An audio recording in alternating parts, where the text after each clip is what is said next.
I really like these light rays, but they're kind of distracting, so I guess I should clean my camera. Hello, welcome back to my channel. So a few weeks ago, I did a video called my trope test, and for that one, I covered enemies to lovers romance books, and I really enjoyed doing that video. I like doing videos where I read multiple books around a theme, I guess challenge videos, whatever you want to call them. I just think they're fun and they're a way for me to break out of my normal reading habits. For the last video, I did stick pretty heavily with fantasy. This video, though, we are going to be breaking out of that category because if you can't read and just clicked on this video for some other reason, today we're going to be reading books with ambiguous endings. And I am so excited to be doing it.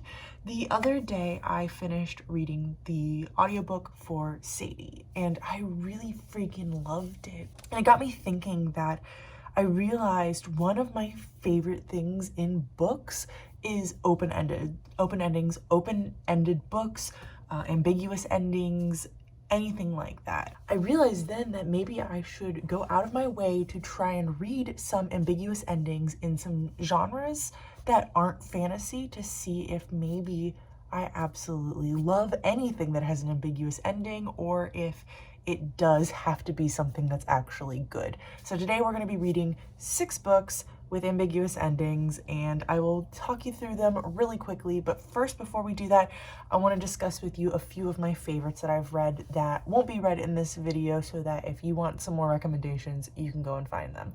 So right off the top, I want to recommend a YA fantasy kind of dystopian book, and that is The Gray Seer. I read it earlier this year, absolutely loved it, super open ending. And then after that, we have one of my all-time favorites, which is Fight Club. If you've seen the movie, let me tell you, you need to read the book. It is a completely different ending. It gives you chills. Like, to this day, I still think about that ending of the book. Some other ones that I also really enjoy, but didn't necessarily make it onto, like, oh my god, these are so amazing, but I did really like them. And actually, one of them, I changed my rating for the book at the ending. I was gonna rate it like 2 stars the entire time, and then Life of Pi's ending made me end up rating it 4 stars. Another one that I really enjoy, but I do think the TV show has something better than the book, and that is The Handmaid's Tale. Yeah, I love ambiguous endings. I think they're so freaking fantastic. In fact, all of the books I've just listed, none of them have been below a 4 star for me. So I'm really hoping with this video that none of these books will be below a 4 star. But I know for a fact that it doesn't always work out like that. So let's get started on some of these books. Right now, for this beginning sequence, I'm just going to tell you the names of them and kind of some maybe brief things that I know about them, and then I'm going to tell you more in depth what they're about once I actually read them. The first one on this list is Sometimes I Lie by Alice Feeney. I have read another book by Alice Feeney and I really hated it. I'm hoping this one does me a little bit differently. All I know right now at this point is that it is about a woman in a coma, and she's kind of talking to the reader directly, and she lies a lot. So it's not only having an ambiguous ending, but it also has an unreliable narrator, which is another great perk. Go read Fight Club. Next, I have Blacktop Wasteland by S.A. Cosby. I think this is like a crime book. I'm not huge into crime books. I don't necessarily mind like crime mysteries or like crime thrillers, but when it's like just crime, I'm not totally into it, but I like crime TV a lot, so we're gonna be giving this one a chance. Next, I have Little Fires Everywhere by Celeste Ng. This one went around book 2 maybe about a year ago, maybe about 6 months ago at this point, and a lot of people read it because the TV show was coming out. I have not seen the TV show, I have not read the book. I actually know nothing about this book. I will know more about it by the end of this video. Then we have A Head Full of Ghosts by Paul Tremblay. I do believe that Kat from Paperback Dreams has read this book. I do believe I've seen this on her list of books that she recommends, I hope. I see this one a lot referenced with things like The Trope, or I'm thinking of Ending Things, or, oh crap, what was the other one? I don't remember, but I see it listed with those books a lot, and I really did enjoy both of those ones a lot. Oh my god, The Trope, how did I forget mentioning The Trope has an ambiguous ending? The Trope is one of my favorite books of all time, and its ending is super open. Next, I will be reading Night Film by Marisha Pessel. I am a little bit disappointed because I'm going to be borrowing all of these from my library. They have all of them in audiobook format and all of them in e-format. So I am going to give their audiobooks a shot, and then if I can't stand those, check out the ebooks. The thing I'm disappointed with this one is I have heard that it is multimedia experience, so I might check to see if my physical library has it and check it out so that I can like see what the multimedia aspects look like while I'm reading, because I think that would be really enjoyable. And finally, the last book on this list, and the one I am going to be starting with, is The Ocean at the End of the Lane by Neil Gaiman. So I have a mixed relationship with Neil Gaiman. I really liked American Gods. I didn't think it was like the greatest thing ever, but I think I rated it like a 4-star. And then everything else I've read by him, I've just kind of felt meh about. I didn't hate Coraline, but I didn't absolutely fall in love with it either. And honestly, after watching half of the movie, that's a weird story, I'll have to tell it another time, I think the movie did a really good job. Honestly, I think it was better than the book, which, don't come for me, please, please, please, please, please. And then I've also read Good Omens, which I really disliked. I think I rated that like 2 stars, and I felt just kind of bored through most of it. To be fair, I don't really like funny books, so I should have known that one going in. But I'm gonna be giving him another shot for this one because it was on the list. And in case you're wondering, I did go on Goodreads and I went on a few other sites to try and find lists of books with ambiguous endings, because with this whole entire series, I'm going into these books not really knowing whether or not they fit the criteria, and I'm trying to explore what that criteria is, and I'm trying to see if these books actually fit that criteria. Now, on Goodreads, I was having a bit of a struggle trying to find books for this video, because Goodreads wants to classify every single series that like there's more books coming as an ambiguous ending. So literally it would have book 1 of a series as an ambiguous ending, and I'd be like, just because a book has a cliffhanger doesn't mean it's an ambiguous ending. I personally believe, and maybe you disagree with me, that if there's another book in the series that's going to answer the ending, the questions that you have at the end of the first book or the second book or the third book, if there are answers coming to you from the author in a published format, then it's not an ambiguous ending. It's just a series. But if it is the final book in a series and it still has an ambiguous ending, such as the end in the series of unfortunate events, then yes, that's an ambiguous ending still. Or if it's a standalone and there are no other books, that's an ambiguous ending too. So that's kind of my criteria going into this video. I'm gonna sit down and start The Ocean at the End of the Lane tonight because I'm feeling like it, and I guess I will come and talk to you as I am making my way through it. This video will probably be a long one, so sit back, get comfortable, get yourself a cup of tea, relax. I already told you to relax, and telling people to relax doesn't make them relax. Relax! Dude, I literally just started the book. I'm 10 seconds in and I already have 2 things to say to you. First, one thing I do really like is Neil Gaiman narrates all of his own audiobooks. So if you're in the market for audiobooks written and narrated by the same person, Neil Gaiman is a great person to check out because he does most of his audiobooks. I don't think he did American Gods, and I don't think he did Good Omens, but he's done a lot of his other audiobooks. Second thing I wanted to say really quickly is he dedicated it to Amanda, which is me. Neil Gaiman dedicated this book to me, and I didn't even know. I still don't know what this book is about. Good morning. It is definitely too cold out for me to be wearing a short sleeve. It's like 50 right now here in Florida, and let me tell you, Floridians just don't know how to dress when it gets cold. We either over-prepare or under-prepare, and right now I'm underprepared. Let's talk about The Ocean at the End of the Lane. First off, I know you can't see it, but I'm sitting in front of my very own Ocean at the End of the Lane. So I am at 40% through. I listened for about an hour last night because I couldn't stop, and then I was forced to stop because something horrific happened and my stomach was turning, and it was like 11 p.m., which is way past my bedtime anyways, and I was like, I'm not gonna be able to sleep if I keep listening to this bad boy. So I stopped and I went to bed, and I picked up this morning, and I've been listening while walking, and I'm going to continue to listen while walking because I'm really, really enjoying this book. So far, 100% my favorite Neil Gaiman book that I have read so good. Like, honestly, it's on track to be a 5-star. I'm really enjoying it. So let's discuss kind of what the book is and what it's about. And we can't really discuss the ending yet because I'm not there. So the book is a historical fiction magical realism, but it also has major horror elements. And I've already experienced some body horror, so just be prepared that there are going to be some thrilling and horrific events. Like, I'm really not sure who this book is targeted for because it feels like a children's book, but it also feels very adult. Like, I'm the target audience. Adults who want to be children. Honestly, that's exactly what it is. I think teenagers could also enjoy this, so like young adults, teenagers, whatever you want to call them. It's definitely an odd one, and it's definitely for a very particular audience. And as I like scrolled through Goodreads right now to see what it was categorized as, I could see that a lot of people loved it and a lot of people hated it, and there really wasn't kind of anyone in between. Go into it knowing that. So we start off the beginning of the book, the prologue.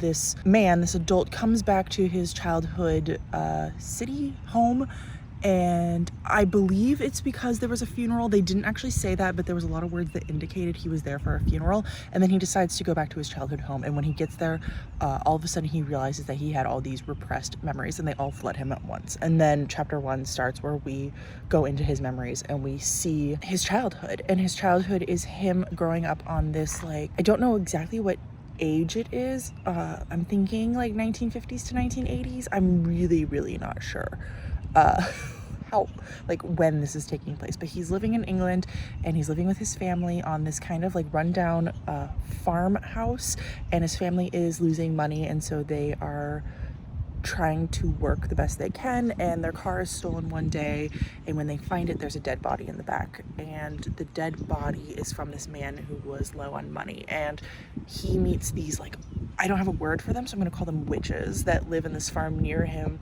and they take him to this place where this old god speaks about when the man died, all he wanted was to pay people back the money that he owed them, something like that. So all the people in the town keep finding money, but like in horrific ways. So that's all I'm gonna say for plot or spoilers or anything, because it is a short book, and that it's in itself is kind of like 20% of the book, but I'm really enjoying it. So I guess I'll come back to you at the end, and I won't be spoiling what happens at the end, but I will be discussing whether or not I believe it has an ambiguous ending. I just finished my March TBR bingo setup. I know that you're gonna be watching this way in the future, but I was already set up and my light was all ready, so I'm going to talk to you here about The Ocean at the End of the Lane. So I did finish it. I finished it a few hours ago, but I wanted to sit and digest the book for a little bit because I really didn't know how to feel about that ending. So first things first, I ended up rating it a 4.5 out of 5 stars, which does make it my favorite Neil Gaiman book that I've ever read. And it did make me want to give some of his other books a shot, because I do think that some of the ones I wasn't a fan of were just a fluke, or were for particular reasons that maybe his other books won't have. So I really loved this book. I really enjoyed it. The only reason why I didn't get a full 5 stars is not the exact ending, but like the last hour of the audiobook. So the ending, but not, the ambiguous part, was not my favorite. And I think it could have been done a little bit better. And I think it fell flat in a few areas and was kind of rushed. Other than that, the book was fantastic, and I really enjoyed myself. So let's talk about this book's ending without actually talking about this book's ending, right? Because I'm not doing any spoilers. This book did have what I think most people would call an ambiguous ending or an open ending. But for me personally, it didn't feel like that. And let me explain to you.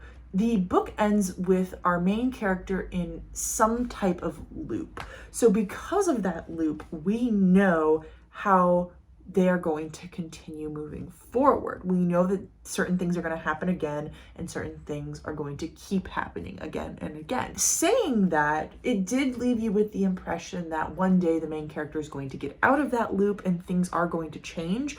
But because I felt like we knew where we were going and we knew what patterns were going to happen, to me, myself, and it didn't quite feel as ambiguous as I like my ambiguous endings to have. But that isn't saying that it didn't have one. I just don't know if I reading this not for this video would have put together the fact that it was an ambiguous ending, to be honest. I think I would have left and been like, cool, what a nice ending. I know what's coming next. I know what's happening next, because it's a loop. He's going to continue with the same things he's done before in the different way in the future, right? So I guess that kind of gets us into the idea of like, what is an ambiguous ending? What is an open ending? Because for me, it means that I don't know how the future is going to play out. There's either two or more options, and I'm really not sure which one is going to be taken. I have my personal preference, like in the movie Inception, but I really don't know, and it could be argued either way. With this one, I just felt like it couldn't be argued either way. Like, there was one outcome. It was more of a matter of when, not if. And so that's where I kind of get to the questioning part of, was this an ambiguous ending when I know if? I know it's going to happen. I just don't know when it's going to happen. But then again, our character's in a loop. So in theory, you could argue that there isn't a when, there is an if, because we don't know if he'll ever break out of that loop. We don't know if he's going to ever actually accomplish what he's setting out to accomplish. He might continue on with this forever. So I could see how you could argue there are two options at the ending of this book, and we as the reader really don't know which one is which. I guess that some of the side characters left me in a hopeful way, so that I felt like, yeah, I know where this is going. This is exciting. I see the ending. It's just not here yet. What do you define as an ambiguous ending? Does it have to have more than two options that we cannot see right now as being the ending, or does it have to just kind of be open to anything, even if it's a question of when, not if? So I've officially started the next book, which is going to be Sometimes I Lie by Alice Feeney. So I started it this morning and I'm 30% through because the audiobook is only like 9.5 hours or something like that, and I'm listening on times 2 speed. I am going to continue to listen as the evening goes on, but I will not be finishing this book tonight. What is this book about? This book is about a woman who is in a coma, and we are experiencing like 2 timelines, kind of 3 timelines with her. One where she's in a coma and she's experiencing the world around her, although she can't move and she can't like react or do anything, but you know, people are coming into her hospital room and talking to her, or doctors are looking at her or whatever like that. And then we are experiencing a few months in the past when she was working this job, and I think the 2 timelines are going to slowly come together, because in her coma she doesn't remember how she got to be in the coma. So I think the 2 are going to kind of like come together. And then we're experiencing her as a child, and we're getting to see her family, mostly her mom at that time, and like how she's making friends and stuff. Okay, we're gonna move really quickly so that I can talk to you guys about this and set the phone down. Okay, so I've read an Alice Feeney book before and I really didn't enjoy it. I read His and Hers and I think I rated it like 2 stars, and honestly I think I skimmed more of the book than I read. I don't absolutely love her writing style. It's kind of slow for me. So it's really about, you know, we're trying to connect the different storylines together. We're trying to figure out what accident put this woman into a coma. She, in her like adult timeline that's not her in a coma, is having problems at work and is having problems with her husband and is having problems with her sister. So, you know, there's like some mystery around who put her in a coma, what one of these incidents put her into this scenario where she feels like she can't trust people around her. So it's an interesting premise, but I'm not absolutely in love with it. I think it is the writing, and I think that it's just kind of slow for my personal taste. Also, I do tend to prefer my horror and thriller books to have some kind of like creepy or gory element to them. Like, I hate to say that this book isn't dark enough for me, but this book isn't dark enough for me. Now, saying all of that, these are just my thoughts at the 30% mark. This isn't a spoilery vlog, and you know, this video is all about the endings of books. So I will go and finish up the book and come and talk to you guys once I have done that, so that we can decide whether or not it actually fits into this category and see what I actually thought about the book by the end of it. I finished Sometimes I Lie by Alice Feeney. First things first, it was a pretty decent book. I didn't absolutely hate it. I didn't absolutely fall in love with it. Some of the twists and turns got me and kept me intrigued and interested, and I definitely think that the last 50% was better than the first 50%. I ended up rating the book a 3.5 out of 5 stars.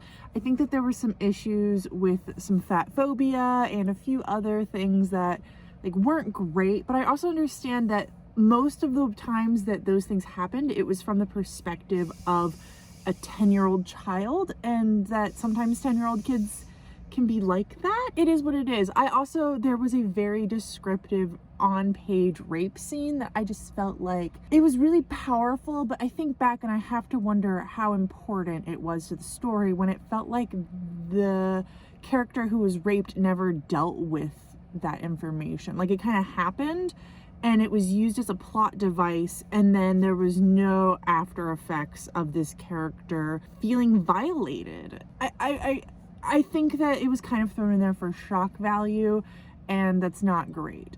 But it wasn't a horrible book, I'm not gonna lie. I liked it way better than the last Alice Feeney book that I read. But let's talk about the ending really quickly. Without spoiling things, of course, did this book have an open or ambiguous ending?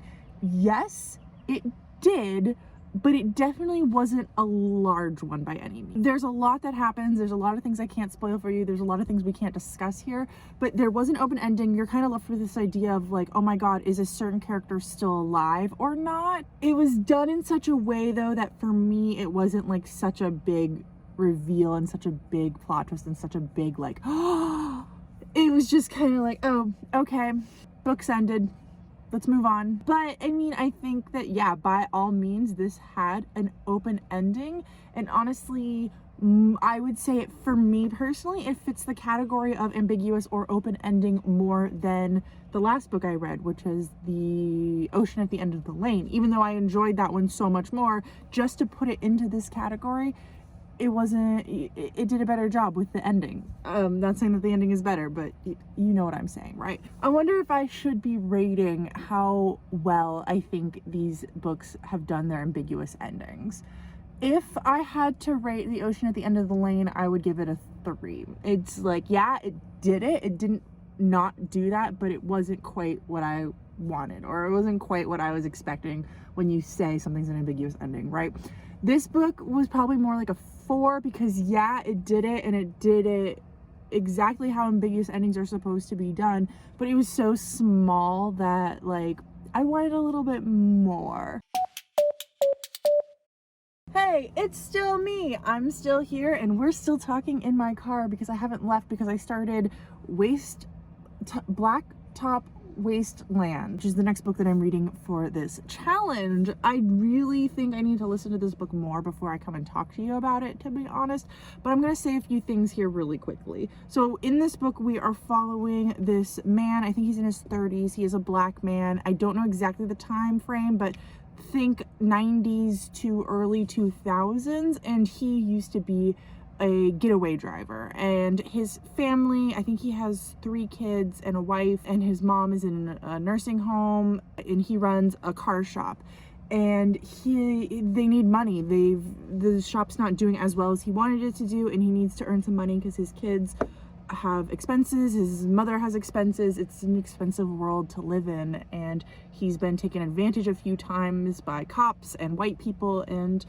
it's just not a great life. He's kind of struggling to balance, you know, he wants to do better for his family because he wants to be a better person, be a good man who can take care of them, but also he can't seem to earn enough money to take care of them that way. So I think right now he's kind of struggling with this idea of maybe he should return to the life of a getaway driver. I'm not quite there yet where I know where the book is going, although I think I'm like 12% into it. The book is categorized as mystery, thriller, crime. So I'm waiting for the mystery thriller part to show up. I definitely understand how it would be categorized as crime, but nothing feels mysterious or thrilling to me. It honestly just kind of feels like a general fiction contemporary work, but I'm gonna hold out and see.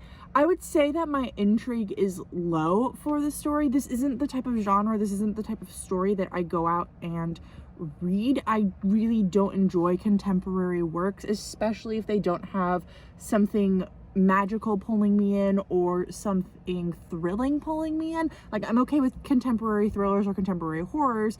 I'm not a huge fan of contemporary fantasies, but I'd rather read them. But I'm not a fan of general fiction, no matter the subject matter. I need something to happen soon that's going to leave me intrigued to continue. Well, howdy there. Since I didn't have an absolute ton to tell you at my first check-in for Blacktop Wasteland, I am doing a second check-in. Normally I would just do my first one, tell you about the book, and then my last one to talk about the ending and the point of this video, the ending. But this time I'm going to do a third one, which is actually a second one. So let's discuss it really quickly. Everything I told you last time is still accurate about the plot of the book and what's going on, but I am about 40% in and I am ready to be shocked because where I am at, the book is about to have the main heist of the story. As I've already told you, our main character is a getaway driver. It actually reminds me a lot of the movie Baby, except the main character is a black man and he deals with a lot of racial discrimination, police brutality. So there's a lot of important messages being said here that Baby doesn't touch on. But there are a lot of important messages that this book touches on that Baby also touched on, like family issues and stuff like that. So I'm actually quite enjoying this book a lot. I think right now where I'm at, it's probably going to be a 4-star, maybe slightly above, I don't know, but it's really good, especially for a genre that I don't normally read in. I think that this would make a really, really good movie, and I've been feeling that for most of the book. So I actually looked it up, and the movie rights have been sold, and it says online that a director is working on it, but there's like nothing being said about like who's in the movie or when it's going to come out or anything. So I'm hoping that maybe I'll keep my eye on it and maybe I can see this movie at some point in my life, because I think it would be really, really good. The way the book is set up is like a movie. Like, they literally just need to shot for shot this book. It's done so well. Follow our main character through most of his life. What I really like is that his motivation for jumping back into this life that he left behind is so well-rounded and complex. And it's not just like one thing threw him over the line. It's been multiple things slowly working at him for a long time, and it just piled up on top of him to the point where he basically has no other options. I mean, he does have other options, but to him, it feels like he has nothing else. And I think that the author did a really, really good job of not only showing his motivation, but we also get glimpses of other characters' POVs at certain times, and we get to see their motivations. And it's just done really well. Like, I feel like it's a well-rounded story, and while there are twists and turns, and I am pretty sure that people are going to portray other people, I am going to be shocked because I don't know for sure that that's what they're going to do, and yet I'm also not going to be shocked because I've learned who these characters are and I've kind of gotten a taste for them. So whenever I complain about other books that the author didn't give me any clues about things that were to come, and that what I ideally want from a book is for something big and shocking to happen, and then for me to look back on the book and see, oh, I should have seen that shocking thing coming from all of these twists or all these things that were told to me earlier, but I didn't because it was written so well. And I feel like this book is going to be something like that. Of course, I have no proof about it. I have no clue what's going to come or what twists and turns are coming, but I feel like the author has led me into the idea that there are twists and turns coming, and once they happen, I'm gonna be like, oh, I should have seen that. One of the main things that we are focusing on in this book is the relationship between our main character and his father. His father abandoned him when he was, I believe, a teenager or younger, and he kind of hasn't totally dealt with it. His father did some racing and some getaway driving like he is doing, but his father was addicted to it. And so that's one of the struggles that our main character is dealing with, where he's trying to figure out if he's going to follow in the footsteps of his dad. And it's a really enjoyable book. I definitely never would have picked it up if I had not done this video challenge, which is great. It's one of the reasons why I like doing these kind of list challenges, because they give me books that I would have normally not picked up, and sometimes those are busts, but sometimes they're done really, really well and I enjoy them. I do think that it is rather slow. Even though I'm at 40%, I feel like I have been listening to it for a while, but it's not necessarily in a bad way. I feel like I'm just getting to know these characters and I'm getting to really understand them and the world that they are in better, even though it's our world. I mean, it's a different type of world than I live in because of the struggles and tribulations that they have to go through every single day just to be alive. So I'm really, really enjoying that. So I finished Black Top Wasteland. I have to say it like that because my brain has a hard time with words, and I'm spatially blind, so sometimes I mix up where like compound words are with each other. So like I have a big issue where instead of saying San Francisco, I will say Fran Francisco. And there are many instances of this. Anyway, so I have a problem, and I have to say the book very specifically because I have multiple times when talking with this book to people, not you, have accidentally said Wasteland Blacktop. And that is not the name of this book. So I finished it. I don't have a ton to say right here at the end of the book, and that's probably because I came and checked in with you twice already. So I will just kind of talk briefly about my feelings about it, and then my rating, and then the ending, you know, non-spoilery, of course. So I kind of felt like the book was at a steady rise, and I was really interested and really being pulled into it, and it was action-packed and interesting, and the world was being developed up until like 60%. And then from like 60 to 80%, it was like a slight increase, but like not as much as it had been. And then from like 80% on, I felt like the book kind of plateaued for me. I do personally think that it was mostly me. I think that the book had interest and had intrigue, but it's not a genre of choice for me. And so I kind of just lost interest in, these are real world problems, and I wanted like some weird paranormal psychological shit going down. But it was a good book. So I rated it 3.5 out of 5 stars, and most of that was because of the actual ending of the book.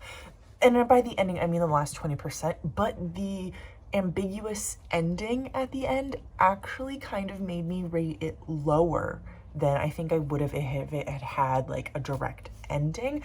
This is, I think, the first time in my life that I have not enjoyed an ambiguous ending. And I won't say what this ambiguous ending was. It definitely was one, but it was a small one. I mean, I hate to say small because it was basically the difference between a character being happy and a character being miserable, and you don't know which one they're going to choose, but it felt small to me in the grand scheme of things, where so many ambiguous endings, it's the difference between life and death, or the difference between a city surviving and a city not surviving. But this one did it. So I would give it like a 3.5 maybe on my scale of 1 to 5 for whether or not it had an ambiguous ending, because yes, it had one. It was definitely one, but it wasn't like super effective for me, at least. I think a lot of people would like this book. I would definitely watch the movie for it. Some of the language in the book got to me, especially after a while. There was one instance of the R word, and I think they were referring to an actual mentally disabled person with that word. I can't remember if it was just like a slur that someone was using, or if it was like a slur they were using for a disabled person, but it was used. There were some fat phobic comments. I know of one for sure, but I think there were some more made. And then just the way that some of the characters talked about women. I don't remember the exact opening line, and it wasn't the opening line, but it was the first line of dialogue in the book. So it was like a paragraph or two in. It was something about his, not the main characters, but the character who was saying the dialogue, something about how his car was better than this other guy's girlfriend's pussy. And I was just like, oh, so that's the line you chose to open with. Okay, that was a decision that you had and you made, there were options for things that could have been said, and that's the one you went with. Stuff like that kind of wears on me. You know, I can look past a lot of it. I can.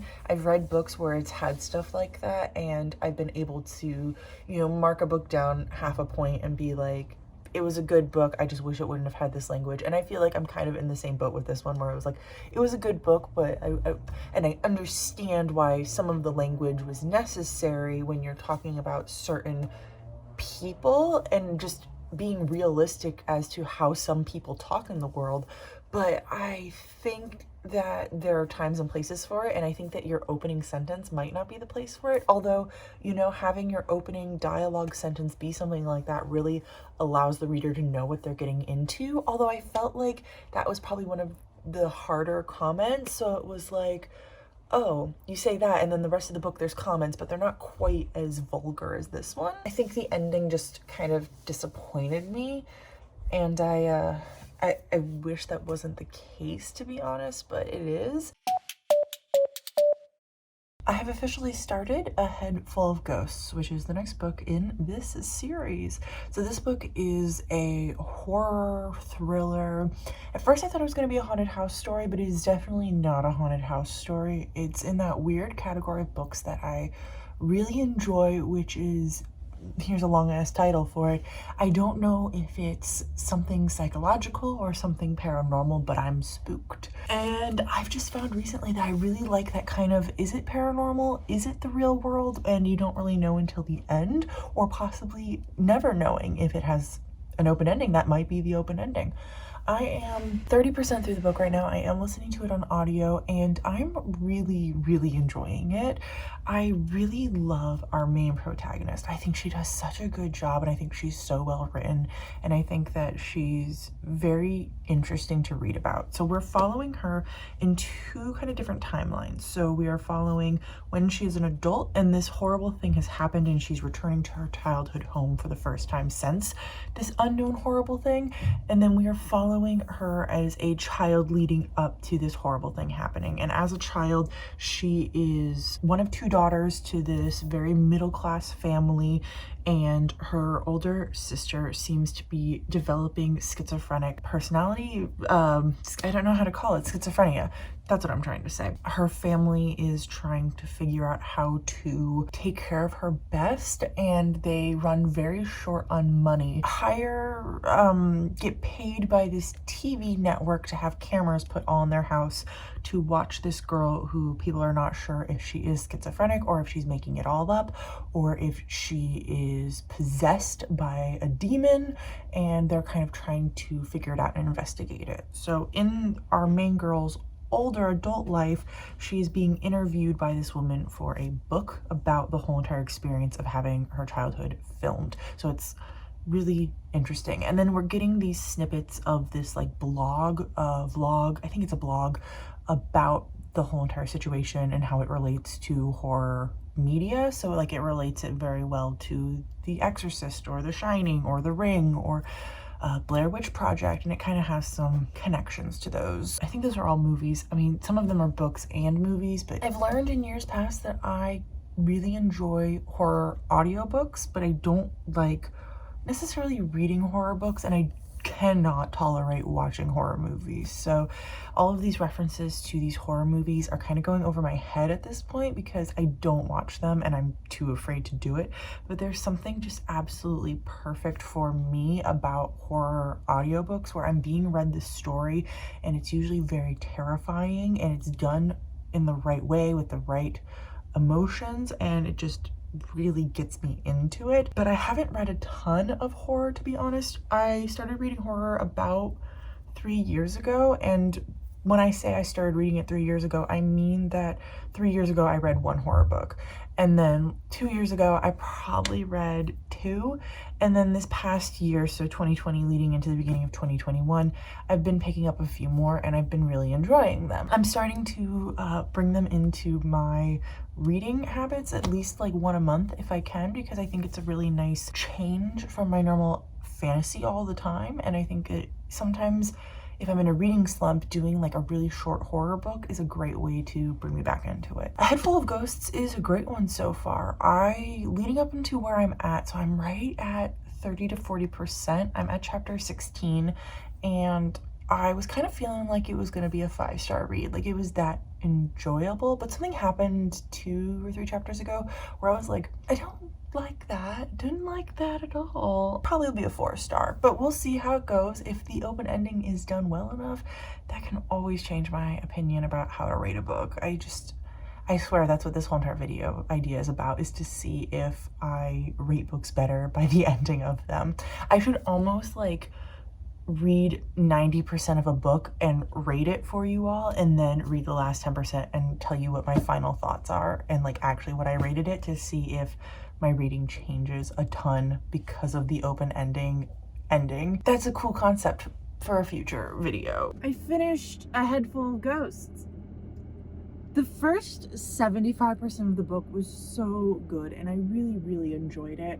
I felt like maybe even the first 50% was like a 5-star, and I told you yesterday, I guess it was around 40%, that I started feeling like it was kind of a 4-star. The last 25% of the book was a 1-star. I hated it. I thought it was so bad. I felt like it just lost the right direction that the book was trying to have, and I felt like it had some victim blaming issues, and I felt like a lot of people try to put off people with mental disorders, especially people with schizophrenia, as crazy. And I did read this little thing that the author wrote about how he wasn't trying to show the main girl who has schizophrenia, it's not our main girl, but the girl who has schizophrenia, he wasn't trying to show her as crazy. He was trying to show off how people take advantage of people with mental disorders. And I think it's really great, but I think you can set out to do something and you can fail at doing it. And I think that's okay too, to a certain degree. I just did not like the ending at all. And we're here to talk about whether or not the ending was an open ending, right? Like, that's the main part of this video. And I truly believe that that book did not have an open ending. I understand what the author was trying to do, but it didn't work. It wasn't effective. He was trying to basically leave you, without spoiling anything, he was trying to leave you with this idea of who done it. And we know who done it. We know who done it. The last sentence, oftentimes in open-ended books, is supposed to leave you with this like, but this last sentence, I think, was something along the lines of, and the girl breathed out and she could see her own breath. Like, that's not a moment. That's just okay. So there were other scenes where she could see her own breath. Are you trying to connect these scenes? So this book got a 3-star overall for its rating. I think, honestly, it could be closer to a 2, but I just really enjoyed the first 50% of it so much that I'm not gonna rate it lower. But I have read similar books with similar outcomes where I have rated them worse, because I don't think it's appropriate to say things like that. For open ending, what I would rate the open ending would be a 1-star. I would say that was terrible. It wasn't an open ending. I'm not gonna think about this book after I finish it. I'm not gonna sit and wonder like, oh, I wonder who did it, or I wonder why that turned out that way, or I wonder what's gonna happen next. I know what happened next. It leads me to wonder though, would I have liked the book better? Would I have been more okay with that ending if it actually had been an open ending? If it had provided that kind of feeling to it? Because that's really what I'm trying to figure out here. Yeah, I haven't moved because I actually was able to start Little Fires Everywhere this morning, and I'm about 10% into it right now. We're just leaning back because it is so hot in the sun up there. So I started Little Fires Everywhere by Celeste Ng, and I'm enjoying it. It's a contemporary story, so contemporary general fiction adult story. I don't tend to gravitate towards them. This is the story of 2 families. We're following this one family who lives in this Is it called Shaker Heights? And it's very rural oriented, very well off family, very white, upper middle class family. I think they have 4 kids, they said. I think they're doing well. They're making a name for themselves. They own this other home and they rent it out to tenants, and the mom basically decided to rent it to this single mom with her only daughter. And we're following kind of the relationship between these two families, because the single mom is an artist. She's very eccentric. She doesn't follow the rules. You can already see how the two families are very different, and how that might become a problem, but that might also be a way to bring them together. So the story actually opens up with the very rich family's house being burned to the ground, and you kind of don't know who did it, but you know that something's really funky about how it was done. And then we went back to when the single mom and her daughter, it's Mia and Pearl, moved into the tenant house. And now I think we're gonna keep going forward with the story, but there have been little hints of this is a story from the future being told, because one of the boys, who I can't remember his name, he's the first one to become friends with Pearl. He kind of mentions like, oh, maybe if he hadn't introduced her to his siblings, none of this would have happened. I don't know who's exactly telling the story. I think it might be like an omnipresent narrator kind of a deal, but it's definitely like all of this has happened and we're looking back on it, which is fun because that means unreliable narrator. That means that things can get revealed at different times. It means that the timeline doesn't have to be linear, and I think that's really fun. But nothing so far, and I'm only 10% in, is pulling me into it where I'm like, yeah, this is really good. I'm kind of like, yeah, this is enjoyable to read, which might just be how the book is. Not every book needs to be like the next greatest thing. Sorry about the possible change in quality. I have gotten to 32% through Little Fires Everywhere, and I am absolutely so bored out of my mind. So I'm about to do something that I'm most likely gonna regret doing. And that is I'm going to skip to the last chapter in the book, see how it ends, and kind of live react with you all. So I'm on my iPad, which is the quality thing. So it's not that the book is bad. It's not that the book is good either. It's that I'm so bored, and I am really trying to be kind to myself this year. 2021 is the year of understanding and forgiveness and not reading books that I hate or am bored with or don't want to read. I made it to chapter 9. I made it to 32% through the book. I think that's pretty decent. I'm gonna mark it as DNF, but I thought since this video is all about endings, it would be really fun for me to skip to the end and react for you all. If the ending makes no sense to me at all, I'm just gonna say that. If it makes sense and I feel like I can be a decent judge of it, we'll discuss. Yeah, I'm gonna time-lapse this bee and skip to the ending, and then we'll talk.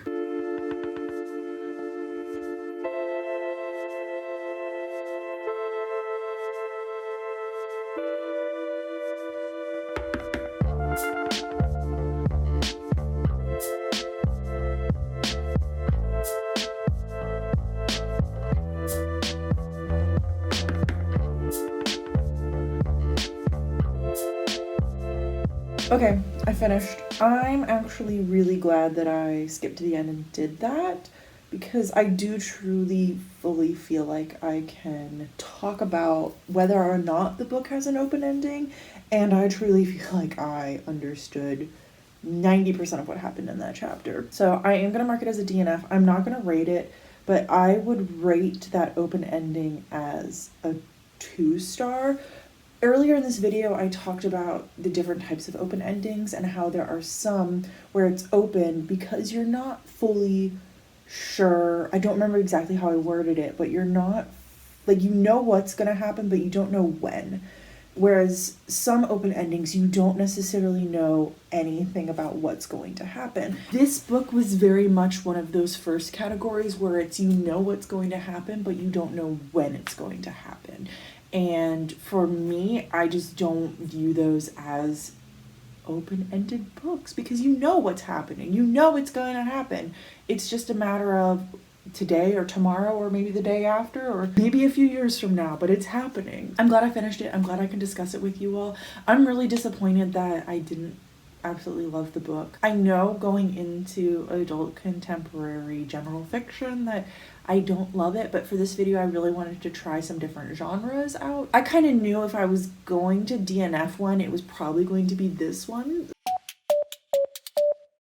So I started my final book for this video, and excuse me while I put socks on, my feet are really cold right now. What do you call it? Contemporary horror? Yeah, I have it actually up in front of me, which is where I'm looking because I don't know enough about it to tell you a lot, but I do know enough about it to tell you that I will not be continuing with this book. So in this book, we are following a man who used to be a war journalist, I believe, and he now lives in Manhattan, and his life is kind of not going where he thought it would be going. He has an ex-wife, he has a daughter that he's really not in touch with, is struggling through life trying to find meaning, and then one day this girl who is the daughter of this like famous is he a movie director, a movie writer, I don't know, dies, and this guy starts to investigate because the movies that the man originally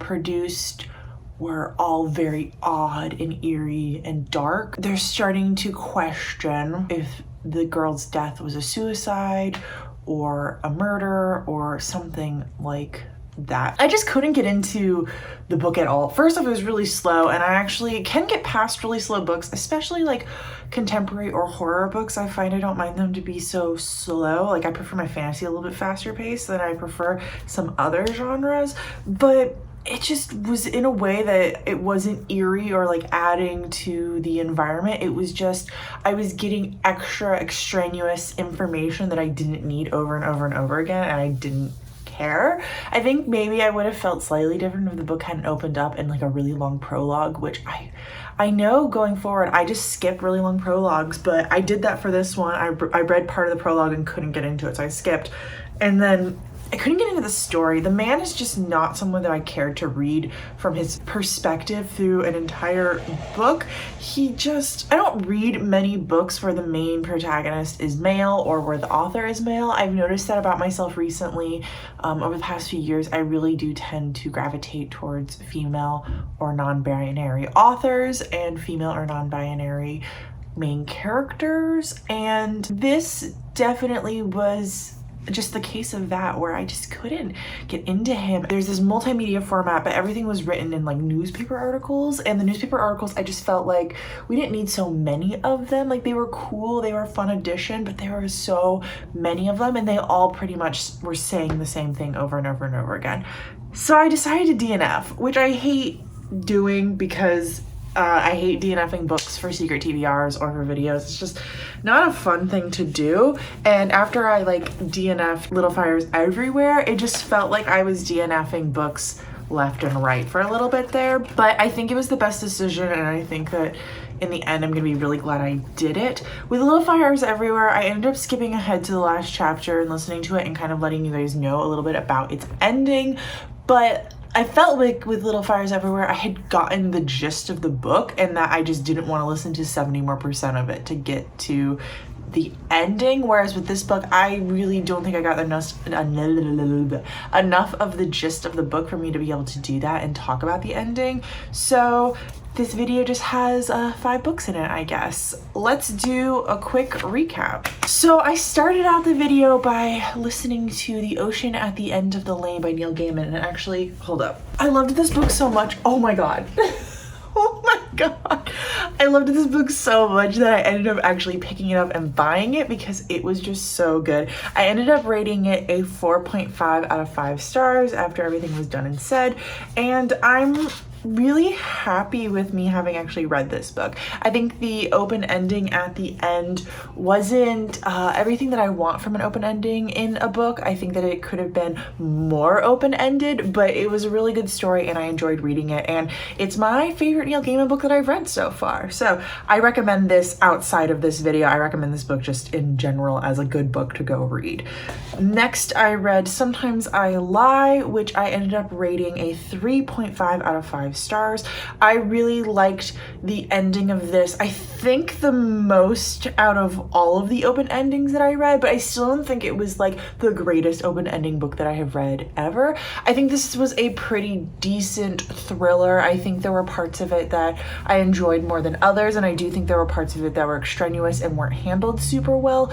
But I would recommend this book as not like oh, this is the greatest thriller ever, but like, yeah, I just want to read something and I kind of want to be like confused and lost for a little bit. There's your book. Next, I read Blacktop Wasteland, which I keep accidentally calling by the wrong name, and I'm really ashamed by that. And I also rated this 3.5 out of 5 stars. This one was more of a contemporary story, more of a crime story, but really it was about a man and what he's willing to do to protect his family, the injustices that Black people, a lot of times Black men, face with the law. So this story was a really interesting one and a really good one. It took me for turns I wasn't fully expecting. I thought that the book was going to be leading up into this heist, but really the heist wasn't the final conclusion of the story, and there were lots more twists and turns than I thought. There were definitely some slow parts in this book. I think some people who generally tend to read this genre more than I do would really like this more than I did, but I think it was a really good book. And the ending, while yes, it was very much an open ending,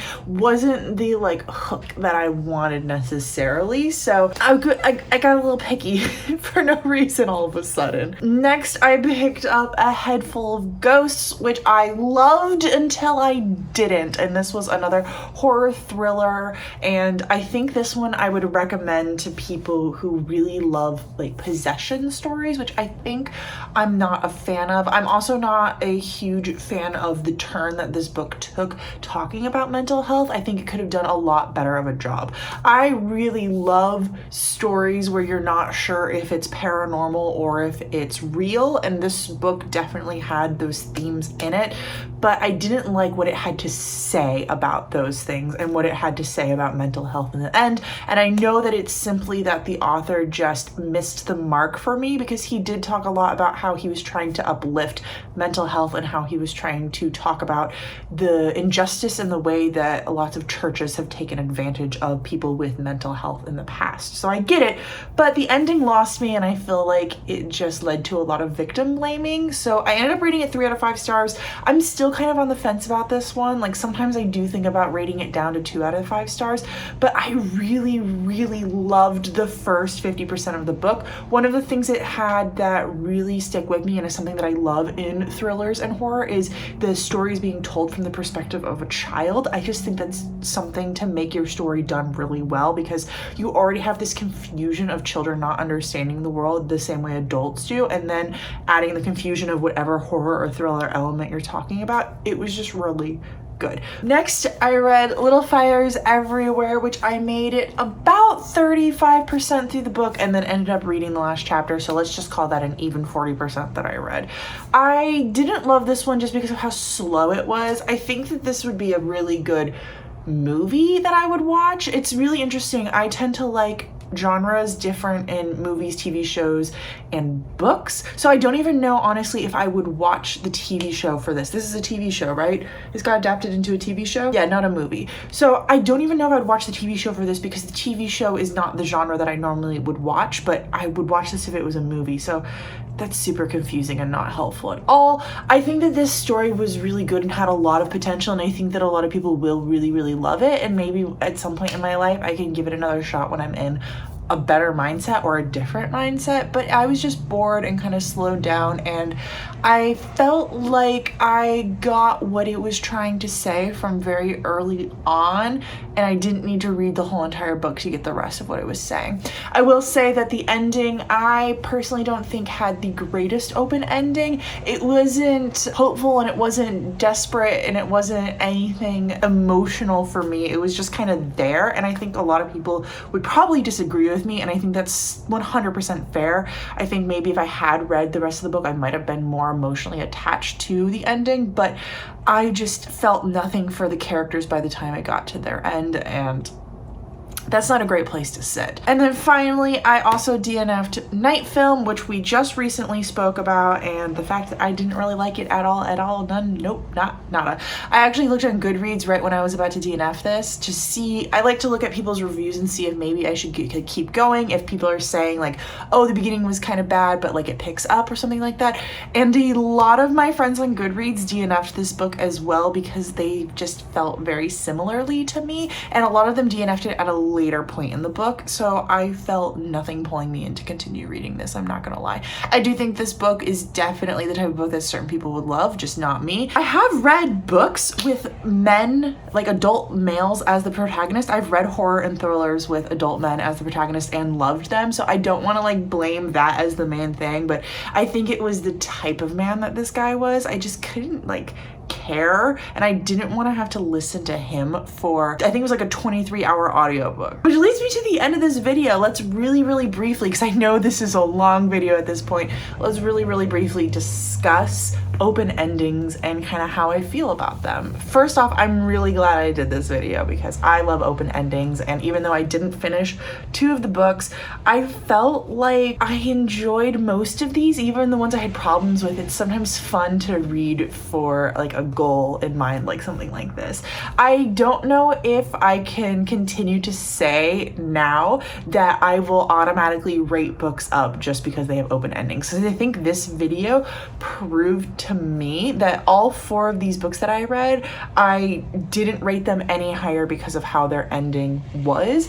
I was going into this video expecting that that was what was going to happen, is that I was gonna feel like pretty meh about books throughout the whole entire story and then get to the ending and be like, that was amazing, because I feel like that's what I've done in the past with other books with open endings. That doesn't seem to be the case, honestly. The books I enjoyed the entire time, or I didn't enjoy them at a certain point that wasn't just like the last chapter. Do you like open endings? Do you like closed endings? Do you have a preference to them? Did you think that I was accurate when I said that there are like 2 types of open endings? There's the you know what but you don't know when versus you don't know what, because I definitely prefer the you don't know what open ending. I could probably talk about that more in depth another time, and I think I might be on the hunt for some more open ending books. So if you know some more, please let me know down below, because maybe I'll do a part 2 to this video. But this has been my second trope test. There's definitely more coming. I love this concept, it's really fun. And if you have any tropes suggestions down below that you'd like to see me read, let me know. I have a few in mind, but shush. I have a few in mind, but I would definitely love to know some more that you have some thoughts for. And I appreciate you watching this video. You are awesome. You mean the world to me. I appreciate you. I appreciate you. Finally, I can say it. I don't remember how my outro goes, but until next time, I will talk to you in the comments. Bye.